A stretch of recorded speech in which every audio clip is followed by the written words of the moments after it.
Back mga kaibigan, I'm very sorry sa nangyaring delay kanina at nagkaroon tayo ng technical difficulty.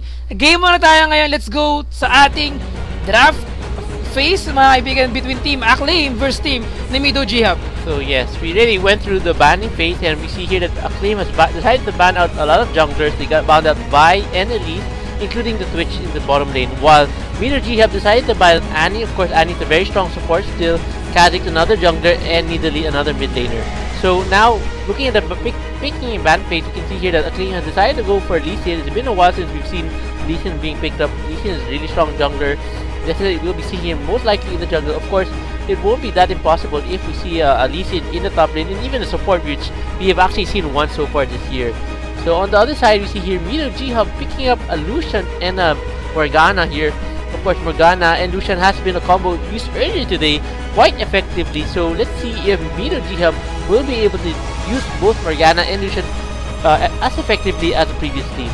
Jay, I think ito yung lineup din nila last time against team ng War Gods Rage, kung saan ginamit nila tong si Lucian and Morgana in the bottom lane.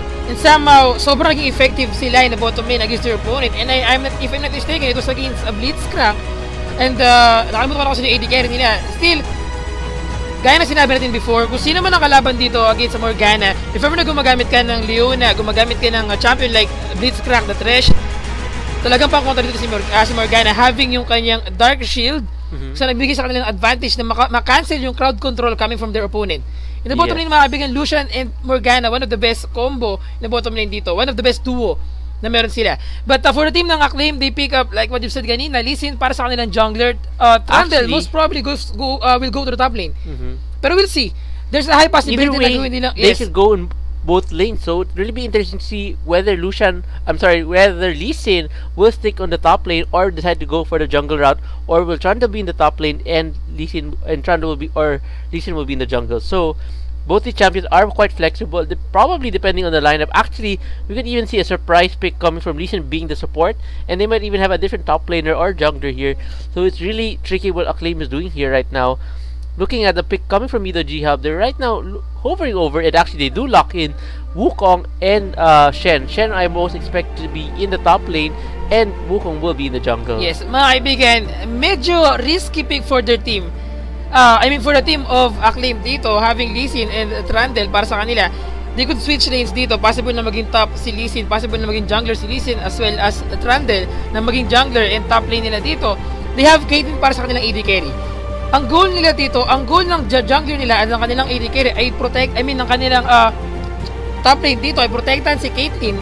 Make sure na magkaroon sila ng chance na to free hit their opponent dito kapag nagkaroon ng mga team fight. At kapag nangyari yun, kaya na ginawa kanina nila Renekton in the early part of the game, sa mga team fight na nangyari, sinashove niya lagi yung AD carry ng kanilang kalaban. Kapag na-shove na itong si Lucian sa mga team fight dito, hindi niya may-utilize na maayos yung kanilang champion. Yes. Even though they have Morgana, even though they have champions like, yes, they have Wukong, they have Shen as well, I think this is going to be very dangerous for the team of Meedo Ghub. Yes. Especially in the team fight, or yung tinatawag natin na yung crowd control na meron sila during the team fight dito. Yes, I agree with you. Meedo Ghub's lineup is very risky in the sense that they're really relying on Lucian to be the hard carry. Of course, they have not yet picked up their AP champion. Wait, looks like they might actually use Morgana as their AP champion and pick up a Janna for support. So this might be really a heavy support the Lucian build if ever they go with the Janna. Lots of protection. They've got the knockup from Wukong, the taunt from the Shadow Dash coming from Shen to taunt members. Of course, we got the Soul Shackles coming from Morgana, and of course, Janna's ultimate, which will blow all the members away from Lucian if ever they need to. Good pick for their team. Once again, for team na Meedo Ghub, binate nila itong si Morgana na possible na gawing possible na gawing support and possible na gawing mid carry. But since they're trying to pre-pick itong si Janna para sa kanilang support, I think, ayan, medyo binibigyan pa nila tayo ng chance na ibahin ang kanilang mga champion, and somehow they pick Orianna instead para sa kanilang mid laner dito. And once again, Morgana will go to the support role, and for the bottom lane, we have Lucian and Morgana. For team of Acclaim, we have Karma and Caitlyn. Who do you think will dominate the bottom lane dito? Looking at the bottom lane, definitely the Karma and the Caitlyn is a very strong bottom lane. I don't think there's anybody who can really go toe-to-toe with a very good Caitlyn and Karma. the amount of poke damage coming from both of them is just incredible. I don't think Morgana and Lucian will be able to really go toe-to-toe with them without the jungler. But as you can see here, Lee Sin is a very aggressive jungler. So this really gives the bottom lane of Acclaim a really strong head start. While Meedo Ghub won't be able to rely on Wukong until level 6, and this will give them some problems in the laning phase. So gaya sinabi mo kanina, the poke damage coming from Caitlyn and Karma in the bottom lane, I don't think Ghub can handle it very well in the bottom lane dito. But take note mga kaibigan, since they have the spell shield coming for Morgana dito, I don't think mabibigay din sa kanila disadvantage ng sobra when it comes to the poke damage from Caitlyn and Karma dito. Yes. And take note, with the Dark Bind as well from Morgana, I think they can somehow manage to give poke damage as well against their opponent dito. And the gank coming from Wukong, ito yung problema sa kanila eh. They have Wukong para sa kanilang jungler. They on the other hand, for team ng Acclaim, they have Lee Sin dito. Lee Sin can be very effective even kahit hindi pa siya level 6. Yes. Wukong, yes, kasi possible din maging effective siya kahit hindi siya level 6, but mas sobrang may utilize niya yung kanyang champion kung meron na siyang Cyclone when it comes to kapag nag-level 6 siya dito sa mga teamfight na mangyayari. Yes, the lineup, like you said, Meedo Ghub lineup is very team-oriented. They really require all their skills to hit the right targets if they want to win. They got the knockup from Wukong. Basically, like they can basically just drop everything into one champion. Like Wukong, of course, they have the ball from Orianna. We've got the ultimate from Shen, Morgana's shackles and her dark binding, and of course, Lucian will be able to free poke from behind using his ultimate. This is the problem with this. Remove one of these members, it'll be very hard for Meedo Ghub to go toe-to-toe with the Acclaim, especially since, like you said, everybody they picked in their lineup is stronger than Meedo Ghub on a one-on-one basis. So they can't really go on smaller skirmishes. It will definitely be on Acclaim side, but on the bigger team fights, if Meedo Ghub can execute their team plan properly, they should win the game. Let's go for top lane naman. Trundle versus Shen. I think teleport summoner spell not only to compensate yung United Withstand coming from Shen dito, but also para masigurado niya na kaya niya mag-respond every time na mag-teleport si Shen with use of his ultimate skill. So do you think who can dominate the top lane dito? Or sino sa team mo yung mas effective during the laning phase and also yung pag-responde sa mga teamfight na mangyayari? I still feel like definitely Trundle will win on the top lane because of he provides more utility. Shen is a really strong champion, but his cooldowns are very long compared to Trundle. And Trundle can easily kill people if he wanted to go really aggressive. He's able to kill champions without any problem. Unlike Shen, it will take a lot longer time for him to be able to take down anybody. But Shen can be definitely a lot more tankier than Trundle in the late game. So alam mo, Jay, looking at the lineup of Team Meedo Ghub, they're more on, they have Wukong, they have Shen para mag-initiate dito. At ang daming choice dito ni Orianna na nabibigyan niya ng kanyang third skill or nung kanyang E to give yung kanyang ball and make sure na tumama yung kanyang shockwave every time na magkakaroon ng team fight. So ang dami niyang choice dito, ang dami nilang crowd control, ang dami nilang burst damage from their team, and a follow-up damage output as well from Morgana kapag nagkaroon ng mga team fight. Yes. Alright, so that's about it for the lineup coming from both Acclaim 2 and Meedo Ghub. Since we're gonna wait for the 3-minute delay and of course the screen loading of the game rather, G-Spear, what can we do if we run out of loads when we're playing League of Legends and want to buy some skins? If ever nawawalan ka ng load, gusto mo bumili ng RP, wala ka pang bili ng skin, pero gusto mo bumili ng skin kasi tinatamad ka lumabas dahil kaso wala kang RP. So ang gagawin mo lang, just visit epins.gamix.ph and then choose the game you're playing. You're playing League of Legends. Of course, League of Legends. After mo piliin yung League of Legends, choose the Garena Shell denomination you want. If ever gusto mo bumili ng special skin, 60 pesos yun. Syempre, kailangan bumili ng 100 na RP dito. Or if ever naman na gusto mo ng mythical skin, 900 for Ezreal. Of course, 700 for Udyr dito. After mo piliin yung Garena Shell denomination, click Add to Cart. Now that you've clicked the Add to Cart, just enter your mobile number. Para lamang to sa Smart, TNT, and Sun Cellular subscriber. Ngayon, after mo ilagay yung mobile number mo, you will receive the confirmation code. After mo ma-receive yung confirmation code, send it to 3161 and then you will receive the e-pin amount you want. That's right. So, ganun lang kadali mga kaibigan, hindi mo na kailangan pumunta at makipagsabayan sa pila para makabili ng RP and shell for your account and buy a skin na gusto mo. Alright, so thank you very much, Smart, for providing us that GameX feature for our League of Legends summoners. And of course now the game is loading. We're just waiting for it to finish loading so we can get our game on. So we'd like to thank Smart, of course, for being our sponsor this season, as well as Raider for providing our keyboards, mouse, and headset that we're using right now. So thank you very much to our sponsors, and hopefully we'll see a lot of them soon in the future. Yes, so mga kaibigan, looking at the lineup of Team Acclaim, we have Trundle, Lee Sin, Kale, Caitlyn, and Karma. For Team of Meedo Ghub, we have Shen, Wukong, Orianna, Lucian, and Morgana. Bottom lane, Lucian, Morgana versus Caitlyn and Karma. In the mid lane, we have Orianna versus Kale.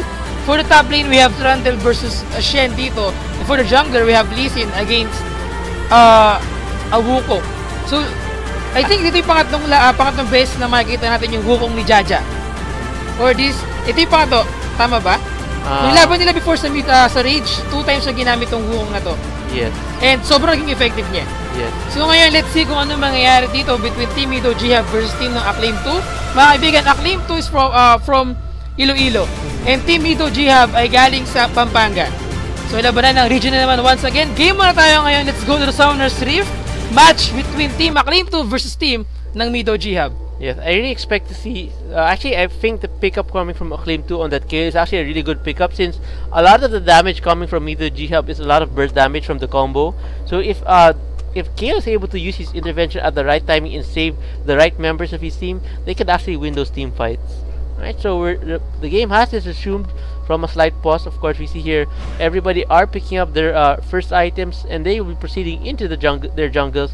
Let's see if we'll see any early level 1 ganks or invades coming from either teams from Meedo Ghub or Acclaim 2. Once na makuha dito ni Trundle yung kanyang core item, like getting the Bilgewater Cutlass or yung kanyang Blade of the Ruined King dito, I'm pretty sure na mag-dominate siya against Shen during the 1v1 team fight dito. Kasi mapapansin mo, if ever na meron pa siya dito yung kanyang SS or yung kanyang ultimate skill na naagaw niya yung HP from against his opponent, lalo siyang mananalo sa team fight na mangyayari. But Shen can use that united withstand to make sure na kaya niya mag-responde dito sa mga team fights with his comrades. Yes, alright. So, the only thing I'm afraid of is the stand united skill coming from Shen does have a really long cooldown. So, we'll have to see if Shen will build any items that gives him some cooldown reduction to allow him to use his ultimate a little bit more often. Pero when it comes to the 1v1 team fight in top lane, I think hanggat hindi pa sila umabot ng level 6, Sugoy or itong si Shen have the advantage since meron siyang ignite para sa kanyang summoner spell. Unlike itong si Dragon na walang ignite, teleport lamang, and the advantage na meron siya dito ay yung kanyang possible na mag-recall siya kaagad once na makakuha siya ng enough money sa kanyang first item.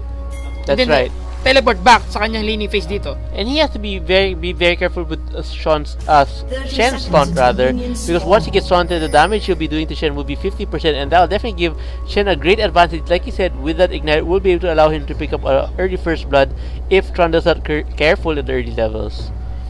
Alright, so the game has started, and as we can see here, no early invades coming from both teams. All the members are just basically protecting their jungle camps. Looks like Wukong will. I think Wukong will probably start with his blue buff, since as you can see here, we have Morgana and Lucian here in the bottom lane getting ready to help Wukong pick up the blue. Now, Orianna, of course, will be proceeding to defend her own jungle. Let's see if Lee Sin will try to do an early invade. He might actually go for an early red steal here. Let's see how they proceed with this. There we see Trundle standing on a ward there. Unfortunately, hindi niya alam na mayroong vision ward dito. So, I mean sight ward para makita siya na magbabalak na bantayan itong si Wukong or Jaja during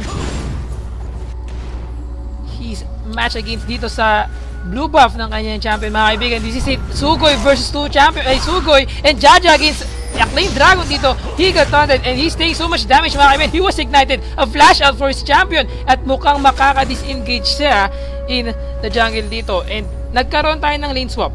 Yes, both top lane and bottom lane have swapped for both sides. Actually, Acclaim 2 initiated this lane swap, and Meedo Ghub responding here. We can see here Meedo Ghub on going down very low. Mga kaibigan, almost enough for his champion to get 1 kill or get the first blood of his game. Unfortunately, hindi enough yung kanyang AP.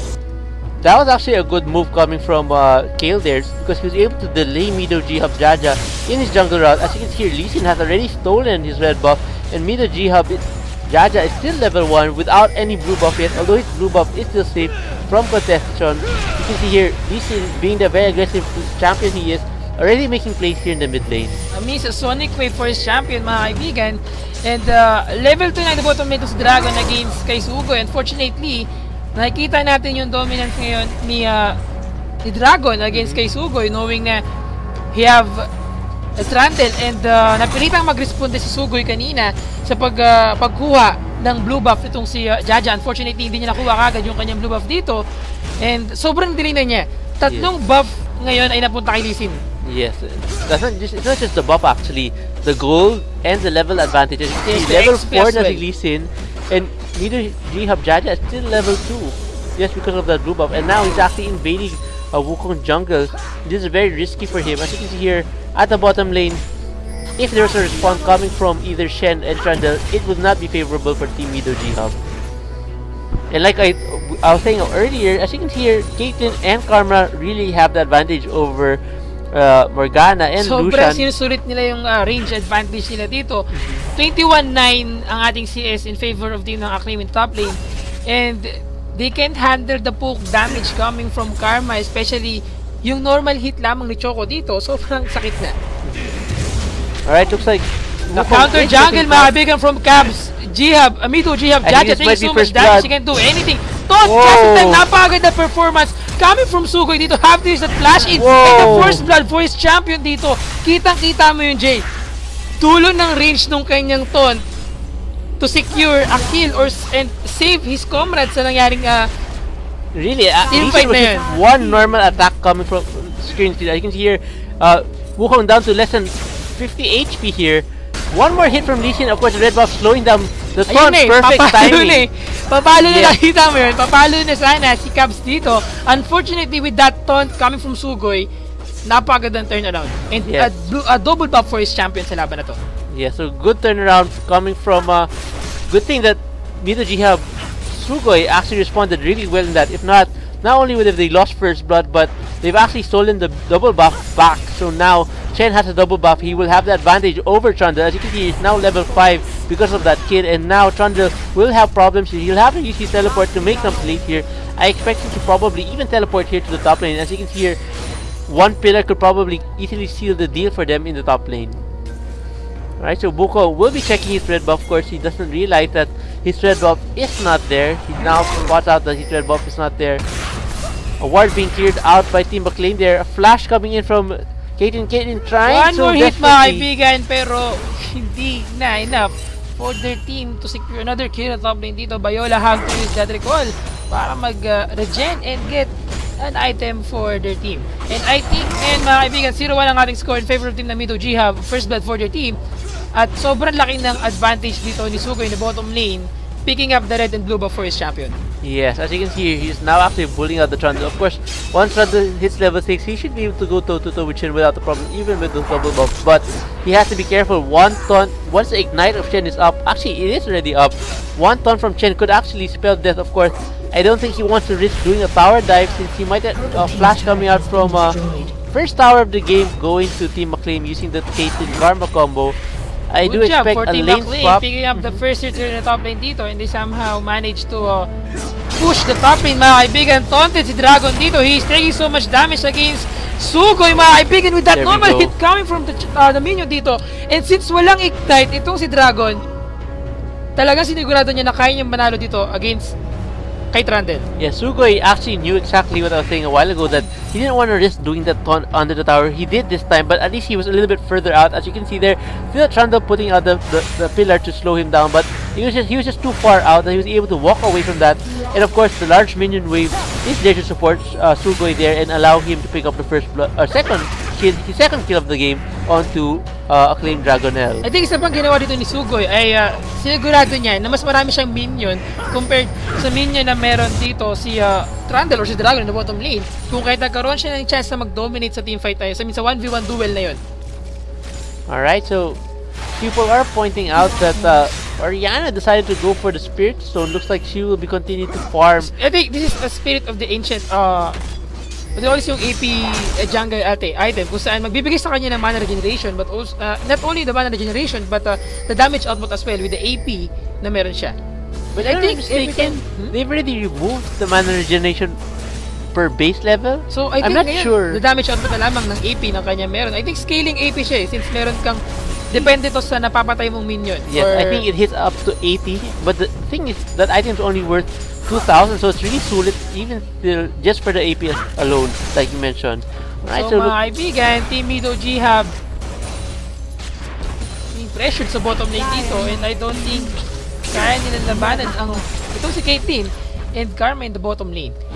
Looking at the item, merong advantage for Caitlyn dito, getting the boots and Vampiric Scepter as well for his champion. Magkaka-attempt from Meedo Ghub Jaja in the bottom lane. Again, Shax. I think the mana regeneration na lang dito na nakuha niya ay nanggagaling sa Spirit Stone. Yeah. Alright. So instead of getting the Chalice or the Unholy Grail dito, the things, instead of getting that item, kinuha niya itong Spirit Stone going for the ancient item. Alright, so in the top lane, as you can see here, of course, Shen still has the advantage even without those double buffs. Lee Sin trying to make some plays in the bottom lane will help them apply pressure. As you can see, level 7 na ngayon si Cubs against Jaja. Nakakakuha lang ng level 6 niya or nung kanyang cycle dito.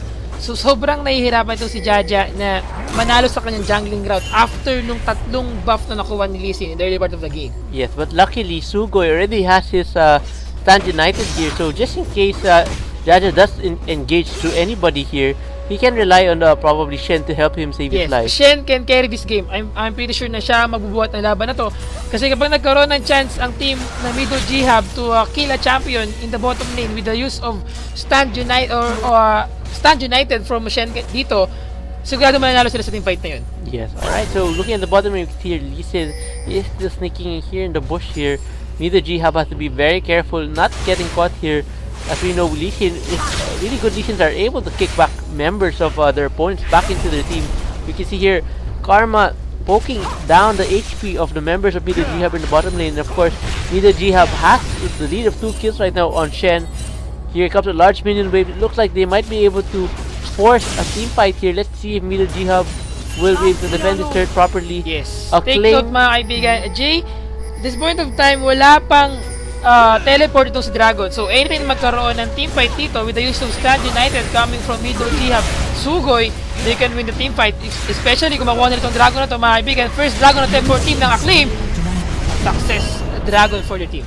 Yes, Stand United was used. It was a little bit too late though because Meedo Ghub did not respond fast enough. So Acclaim just picking up that picking up the Dragon, first Dragon of the game, boosting their gold lead now, and now basically Meedo Ghub's counter attack there did not work in their favor. So waste of spells basically. This is a big advantage for Meedo Ghub since agakita binigay mga kaibigan from Sugoi. Just in time, ginamit ang kanyang flash out para mapag-disengage dito. Unfortunately, hindi tumama yung shockwave from Shax with the flash out from Prince in the mid lane. Yes, alright, so it looks like Morgana and Shen. Shen actually already has a Sunfire Cape and a Doran Shield, so he's actually pretty tanky for someone who's level 8. So Shackle mga kaibigan, a Cyclone coming from Jaja dito in the bottom lane. He's taking so much damage and Viola have to use that flash out. They're chasing Choco. They got the life of Viola. 1 champion goes down and 2, it's a 1-1 exchange na mga kaibigan, but they're taking the life of Lantu as well. The use of that shield somehow managed to disengage in the bottom lane. Yes, and actually Meedo Ghub Kinzon actually using his ultimate to clear out those minions. There's a large minions dealing some damage to him, and looks like he might be going back to base. Yes, he'll be going back to base, including the Kale.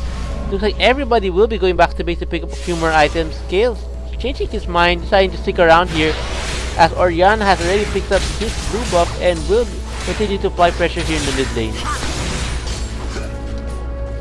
Right, yes, in the top lane, spectral rate for Shax dito in the mid lane. And may mapapansin natin ngayon na yung CS dito ay in favor for Acclaim 2's mid laner. Yes, alright, so looks like Morgana clearing out the ward there in the in the river will be proceeding back to the bottom lane as they will continue to defend their mid-bottom turret.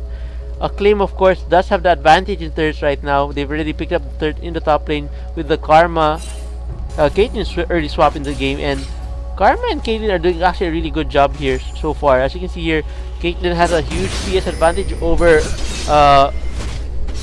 Lucian here, but of course with that last gank coming from Meedo, Ghub, Jaja, and Wukong was able to turn the tables around, giving them some kills in the bottom lane. Yes, this is it mga kaibigan. Dragon versus Sugoy, a duel in the top lane. Ginamit na kanyang ultimate skill. With the respawn coming from Dawn Prince, he's taking so much damage. Have to use the taunt and flash out as well, but he can't do anything. At dahil doon, one champion goes down.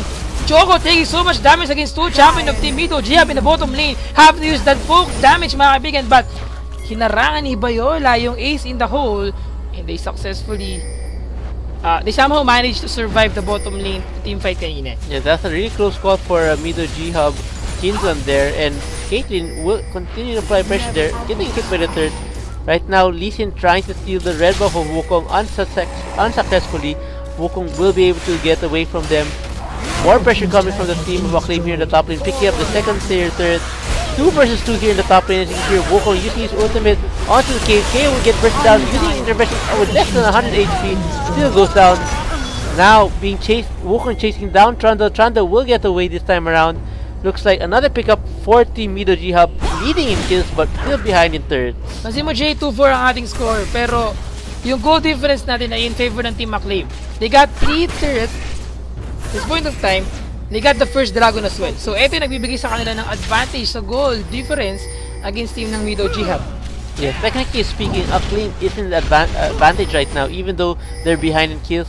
Towers are definitely more precious than summoner or champion life, so of course champions will always respond, but those towers will not. As you can hear, Lee Sin getting trapped there. Looks like a response coming from the bottom lane of Team Acclaim there will be allowing him to escape that. That was a really close call for him. He's trying to steal away the blue buff of Meedo, Ghub. Meedo, Ghub will be able to secure their blue buff again for their mid lane Orianna. Orianna needs to really build up on items right now. As you can hear, another blue buff for Orianna over the K right now.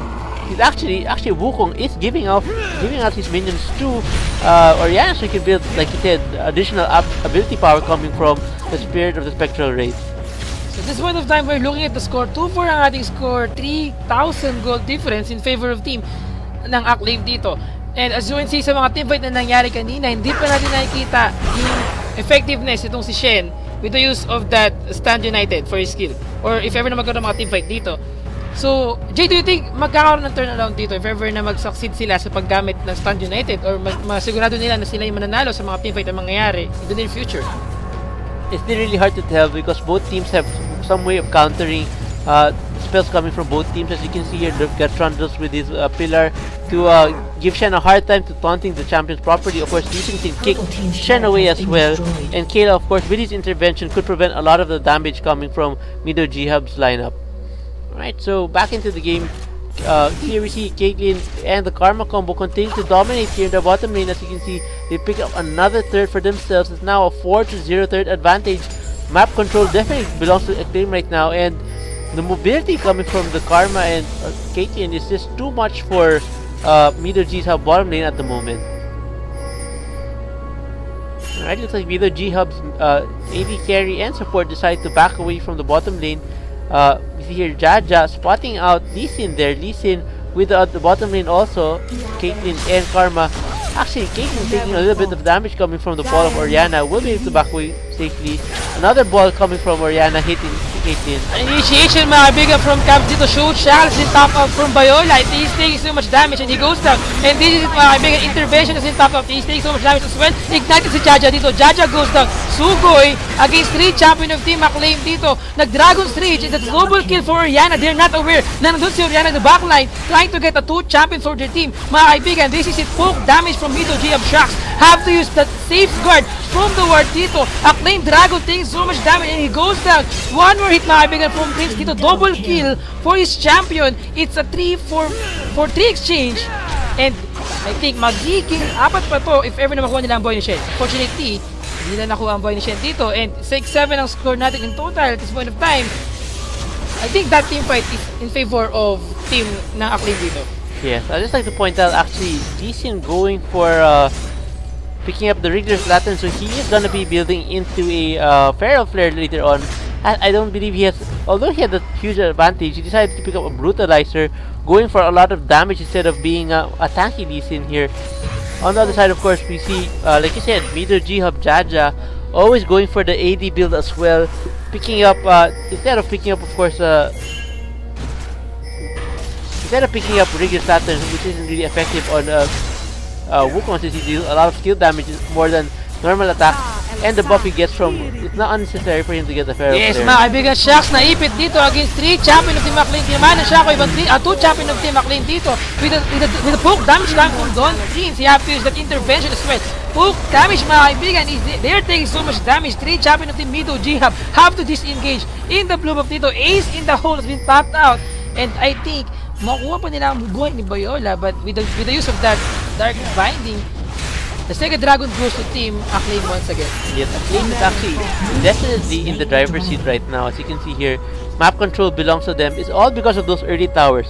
Although they were losing in kills at the early game, they actually had a few early pickups, but due to some excellent plays coming from Meedo here, they're able to save their comrades, especially Shen. But this time around, since they don't have towers to help them push their lane, they're having a really hard problem with the high mobility coming from Lee Sin and Kale. Alright, so Kale will be going back to base. He does have a blue buff on himself. Looks like Meedo, Ghub, Jaja will spot out Trundle here and will force him to back away. He will pick up his red buff for himself. Sobrang hirap ang pigilan itong si Trundle when it comes to the teamfight na nangyayari kanina. Kasi ang ginagawa niya dito, ginagamit niya lang yung kanyang ultimate to make sure na mawawala yung pagiging makunat dito ni Shen. Alright, so it looks like Jaja just passing that push there. There are actually 2 wards, 1 ward from each team there. Of course, the AD carry of Acclaim is still in the lead in terms of CS over the Lucian. 1-2-1 for the Caitlyn, 1-1-1 for Lucian. So, in terms of kill stats, Lucian is in the lead, but of course the CS advantage of Caitlyn will scale him better into the late game.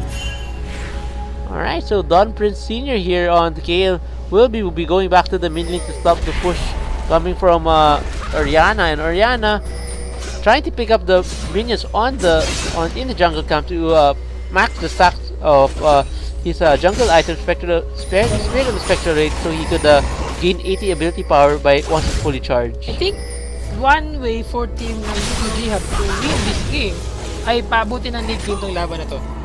They can take Team Acclaim head on. Di sila pwede makipaglaban in this point of time, 20-minute mark. Looking at the items, kita-kita mo naman ang difference dito ni Caitlyn and ni Lucian. 1 item Zeal for his champion, and we are looking at Lucian na kukuha ngayon ng kanyang 380 force. But kapag nagkasabay silang dalawa, the damage output from Caitlyn ay sobrang sakit. With the critical strike, with the normal hit from his champion. And mapapansin mo dito na sobrang effective nitong si Kale against dito kay Shax in the mid lane. Shockwave, mga kaibigan, has been tapped out. They're chasing down 1 champion. Intervention has been tawag, mga kaibigan. Sobrang daming shield for Shax dito. With the use of that stand united, they somehow managed to save 1 champion for their team. And they pick up 1 kill sa laban na to. Yes, so looks like good teamwork coming from Meedo, Ghub. Turning that fight around, I feel like Don Prince Sr. got a little bit aggressive there, a little bit too greedy, trying to pick up the kill there. He should have realized after overextending that far that the members of Meedo Ghub wasn't around. So Meedo Ghub, of course, with burning a few summon spells just to take down Kale because of that intervention. But I feel like it was at the end of the day kind of worth it, since 5-1 to see Kale at that time. So there's a lot of gold already for the members of Meedo Ghub after picking up that kill. Alright, so Wraith being given over to Lucian there. Wukong is a very generous jungler there, as you can see here, giving a lot of his jungle camp to his teammates here. Really just the initiator, using his Cyclone to set up the team fight for Meedo Ghub. Right now, Caitlyn is chasing down Wukong here. They are chasing Jaja, mga kaibigan. Jaja against 2 champion of Team Acclaim dito. You have to use that flash out. And yes, nakasurvive siya doon sa nangyaring teamfight in the bottom lane. And I think it's one of time, Acclaim Cabs against Meedo Ghub Sharks dito sa jungle. And mukhang magkakaroon dito ng palitan. Kaya trying to respond to top lane dito. And this is Yugoy versus both the champion, mga kaibigan. 2 champion of Team Meedo Ghub versus 3 champion of Team Acclaim dito. They're chasing down 2 champion of Team Meedo Ghub. And they have to disengage sa laban na to. Yes. I don't think they can go against these 3 champion of Team Acclaim. Sobrang taba na nila ngayon.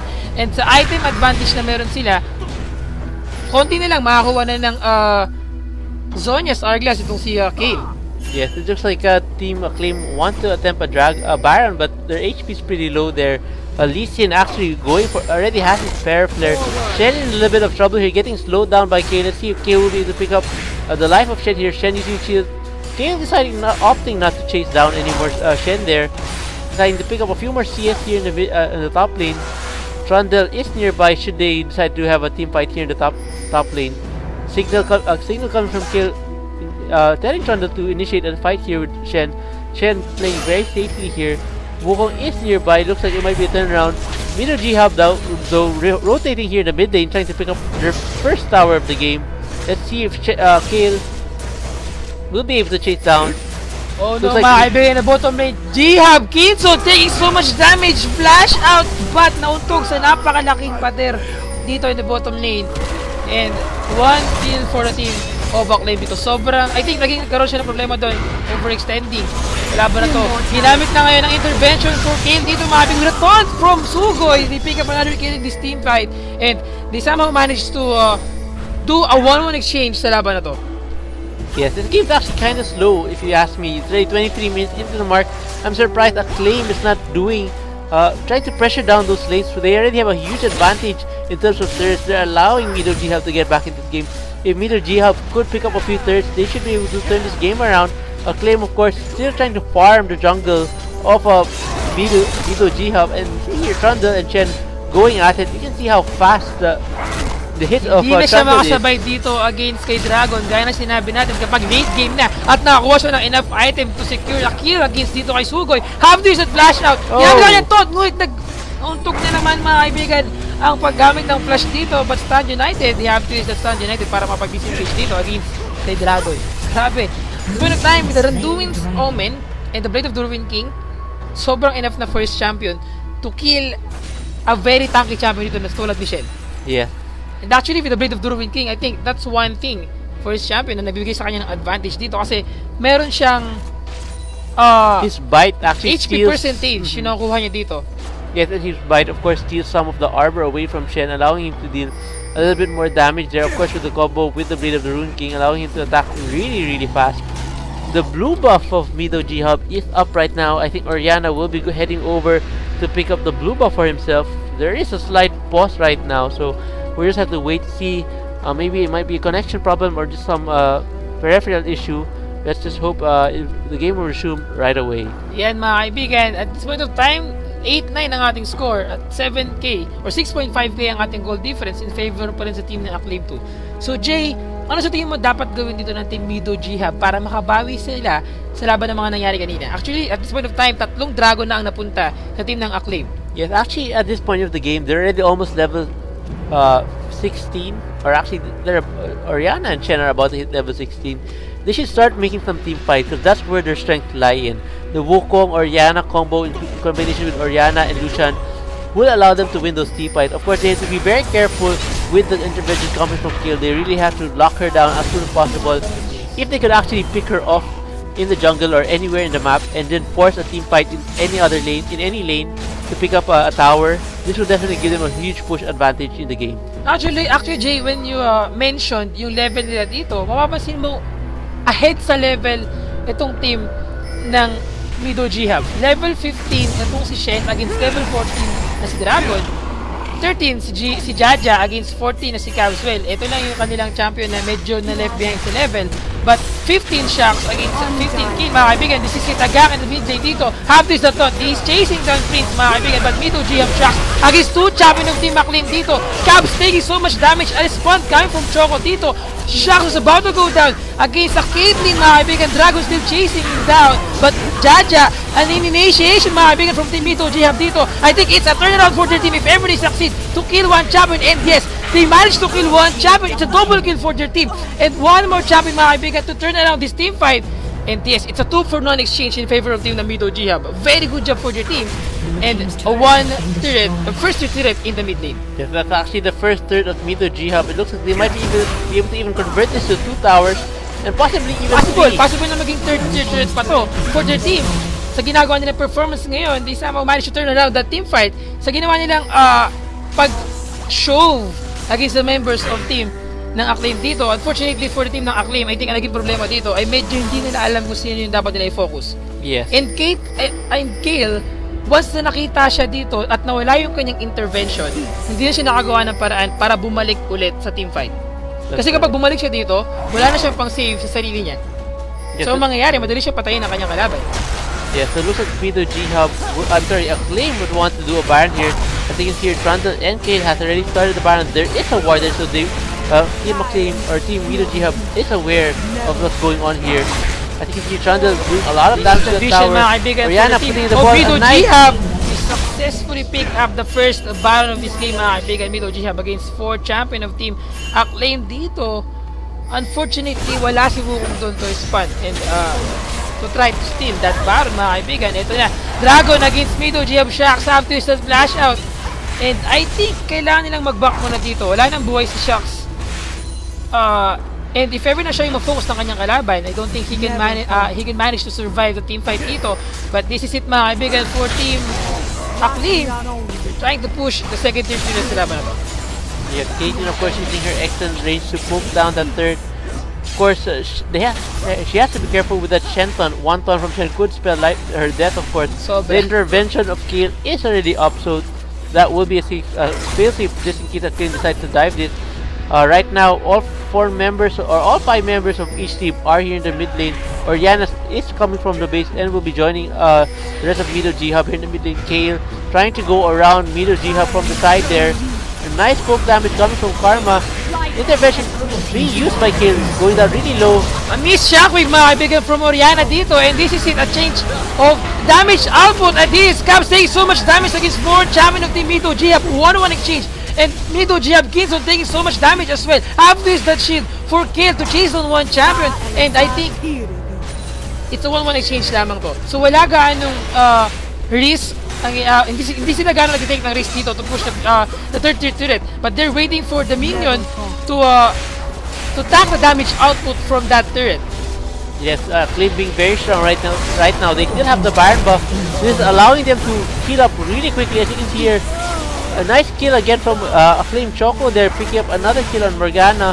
Looks like Acclaim Choco using her range very effectively in the last team fight. Now the 4 members of Acclaim will decide to back away. I think this is actually a really smart play coming from Acclaim 2 right now, and they're gonna clear out the jungles on their way out. They're gonna give them a really good advantage over Meedo, Ghub. Meedo, Ghub, they need to make a play. I feel like the next team fight that Meedo, Ghub will lose could spell the game for them. Yes. I think dapat binigyan nila yung Baron na yun. And the second tier turret as well in the mid lane. Medyo nahirapan sila dito na mag-risk kasi wala na silang HP that time. Halos lahat na ng poke damage coming from the team of Acclaim ay nasa low ni Shax dito. So they have to recall back muna and then regenerate and then defend the third tier turret instead. Pero nangyari dito, they gamble. Or talagang sinugan nila yung kanilang mga sarili dito to defend the mid lane. Unfortunately, hindi sila nag-succeed doon. And ang laki na nabawi dito ng team ng Acclaim. This point of time, mga kabigan, 10-12 ang ating score, pero ang ating goal difference, 7k. Yes, alright, so Acclaim into is in the advantage in the driver's seat. Dragon will be up in about 10 seconds from now. We'll see who will pick it up. As you can see here, Acclaim 2 already signaling in the Dragon Pit area. Of course, Meedo, Ghub 2 going on. Shen is really tanky right now, completing already Spirit Visage, Sunfire Cape, and another Giant's Belt. Wukong here is on minion defense here in the mid lane, trying to slow down the push of the super minions coming down here in the mid lane. Meedo, Ghub really in a very risky position right now. Dawn Prince Jr. on Kale was trying to chase down Morgana. I think Morgana should just back away. Yes, she'll be backing away. The only problem right now of Meedo, Ghub is they're allowing Acclaim to pick up all the objectives. As you can see here, they picked up the Dragon once again, boosting their gold lead now to 9k gold still. But I don't think Meedo, Ghub has what it takes to get back into the game if they cannot pull up another good team fight like they did earlier. Alright, so looks like Acclaim will try to push here in the bottom lane. 3 members are already present. Trundle will teleport, I think, back to base and then will be join them from behind. Of course, Karma is there to lay down some poke. Trundle actually cancelling his recall. I'm not sure if it's... Yes, his teleport is actually up. So if ever they decide to dive here, Thunder will be able to join them in a moment's notice. They're pinging the mid lane and the top lane as well. They have to defend their base. And at this point in time, mga kaibigan, they're aware na nandun sa top lane si Cave dito. So, 4v5 teamfight ang mangyayari if ever na mag-initiate dito ang team na Acclaim in the bottom lane, since they have the Stand United from Shen. But in the top lane, sobrang free push dito si Cave.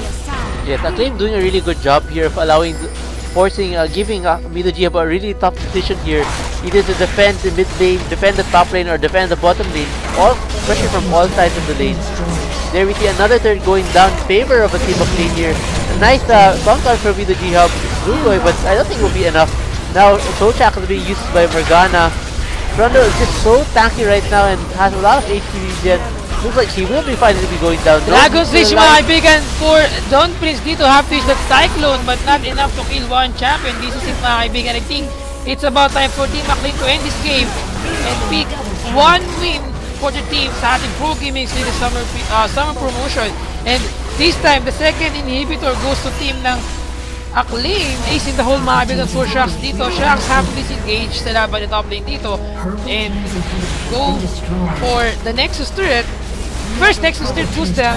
This is second Nexus turret, mga kaibigan. They can't defend this turret. And Nexus, I think it's about time, mga kaibigan. Congratulations, Team Acclaim. Acclaim to got the win against team ng Meedo Ghub. Yes, so Acclaim will be facing off with Team Crying next week or next Saturday. So they'll be facing off against each other. Winner of that match will be, of course, facing off with Mineski. Let's take a look at our schedules first before we proceed. So next week, so that's the last game for today. So Meedo Ghub will be proceeding to the next part of our bracket, and they'll be facing off Crying, like I said a while ago, and that'll be next Saturday. And of course, it will be Team Pacific versus Team Dethrone. Whoever wins that match will be facing off MSI Evo GT on Sunday next week. Yes, so napakaganda laban dito, mga kaibigan. Take note, this coming Saturday and Sunday next week, this coming Sunday next week, yung ating mga final matches ay best of 3 matches.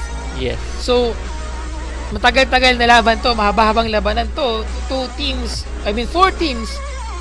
Bawat laban dito may best of 3 matches. Yes. Para malaman kung sino talaga ang makakuha ng 2 slot for the Pro Gaming Series 2014 summer season. This is mga looking at the stats.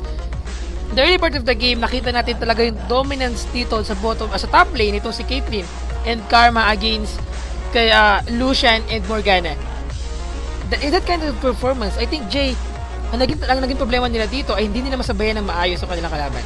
Even though they have Morgana, even though they have Lucian, and they so the poke damage talaga sobrang hirap eh. And like I said, they can't rely on the jungler Wukong at the early levels, especially with the jungler like Lee Sin on the other side, applying so much pressure. Wukong was so behind at so many levels at the early level, and because of that, this allowed Caitlyn and Karma to easily bully the bottom lane of Meedo Ghub, since there wasn't any support coming from Wukong in that game. Yes. So again, congratulations Team Acclaim too. I would give the MVP award for Lee Sin. For me, I would give it to Lee Sin kasi halos lahat ng kanyang pag-initiate dito in the response coming from his champion, the gang in the bottom lane and the gang in the mid lane as well, yun yung nagpanalo sa kanila sa laban ito. Alright, so congratulations to Acclaim, of course, and they will be proceeding on to the next round. And so before we end our show, GDSP, do you have anything to tell our viewers? Siyempre meron pa. Halimbawa lamang ulit, nawalan ka na ng RP at Shells, gusto mo bumili ng champion skin pero tinatamad ka umalis ng bahay. Anong gagawin mo? Meron tayong feature from GameX at tinatawag natin ipins or pwede natin i-convert to RP. So just visit ipins.gamex.ph and then choose the game you are playing. You are playing League of Legends. After mapiliin yung League of Legends, choose the Garena Shell denomination you want. 50, 100, 500, depende sa'yo. After mapiliin yung Garena Shell denomination, click add to cart. Yes. And then send it to you will enter your mobile number after mong gawin yun. Lagay mo lang yung number mo, dapat ikaw ay Smart, TNT and Sons cellular subscriber. And syempre, dapat may load ka. Of Ngayon, course. after mo ilagay yung mobile number mo, you will receive the confirmation code and send mo ito sa 3161. After mo set sa 3161, you will receive the e-pin amount you want. So, ganun lang kadaling mga kaibigan, hindi mo na kailangan pumunta sa labas para bumili ng iyong Garena Shell at bumili ng iyong skin na gusto. That's right. Thank you very much, GameX. Yeah, thank you very much, GameX and Smart, of course. And as well as Greater for being our sponsors again for this season for the Pro Gaming Series. We will still have a few more matches next week, so stay tuned lang kayo. Take a look at our PGS website to find out more information about the matches. Of course, today we had the winner would be Acclaim 2 and of course Team Crying earlier. Congratulations sa lahat ng mga winners ngayong araw ito. Alright, so that's about Again, it. mga kaibigan, you're watching the Pro Gaming Series 2014 Summer Promotion. I am Sphere. And I'm Jay. Kita tayo ulit next week, same time slot, and have a happy weekend.